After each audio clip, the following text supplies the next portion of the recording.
दो भाई आपस में झगड़ पड़े। साथ ही उनके पापा खड़े सब देख रहे थे और जोर जोर से हंसते चले जा रहे थे। अब झगड़ा किस बात पर हो रहा था? 4 बेडरूम के मकान को लेकर प्रॉपर्टी का मसला था। बाप को हंसता देखकर दोनों भाइयों से रहा नहीं गया और बोले, पापा आपको क्या हुआ? हम लड़ रहे हैं और आप हंस रहे हो।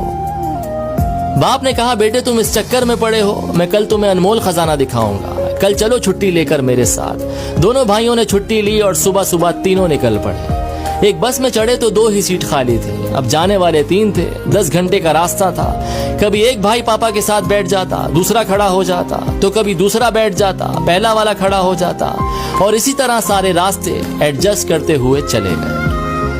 गांव पहुंचे तो पापा उन्हें एक पुरानी हवेली पर ले गए। देखा तो हवेली खंडर हो चुकी थी। कबूतरों ने घोंसले बना लिए थे, झाड़ियां उगाई थी। ये देखकर पापा इमोशनल हो गए, रोते चले जा रहे थे और उनसे कहते चले जा रहे थे कि देख रहे हो हवेली, इस हवेली में तुम्हारा बचपन बीता है। इस हवेली के लिए मैंने अपने बड़े भाई से लड़ाई लड़ी। एक दूसरे को मरने मारने पर उतर आए थे, जैसे कल तुम लड़ रहे थे।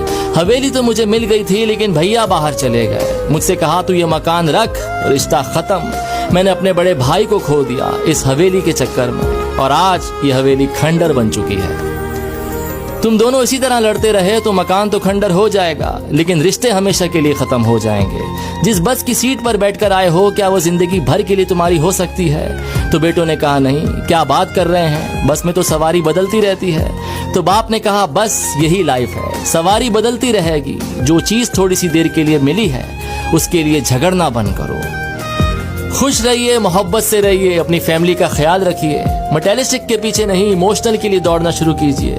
और ये स्टोरी अपने भैया के साथ जरूर शेयर कीजिए।